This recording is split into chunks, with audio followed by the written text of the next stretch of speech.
Hi, Shannon Lewis here from Panoptic Development. Today is the fourth and last in our video series going over the Panoptic development process.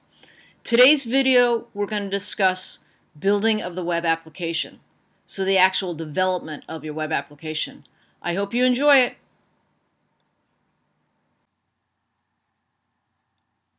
Thought it might be helpful to do a quick review before we get into today's video. In our first video, we reviewed requirements. Our second video, we discussed user stories. And in the third video, we went over the design process. Today's video, we're going to go over the process of actually building your web application. So through our other videos, we now have a backlog of features that development needs to work on. We got this through our user stories, through our feature set, as well as the design process. So we look through the backlog and we create a sprint that typically lasts 1 to 2 weeks. We like 2-week sprints, but occasionally we have to do 1-week sprints. We try to group similar features into the sprint if possible. And typically our first sprint is setting up the staging server and the production server so that we can start testing the application after every sprint.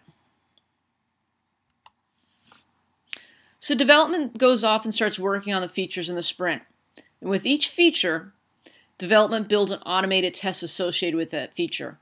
And the idea of this is we then have an automated test suite that we can run before we deploy to make sure everything's working.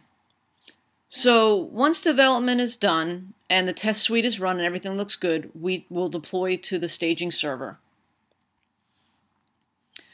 From here, testing starts. Even though we have automated testing, we still do manual testing because there's some things that the automated test just can't pick up. We encourage client feedback at this time. We really like clients to go onto the staging server and to start testing to make sure the features are working the way they expect them to. And while testing starts, development then starts a new cycle, a new sprint. So they're off working on the new sprint, adding new functionality.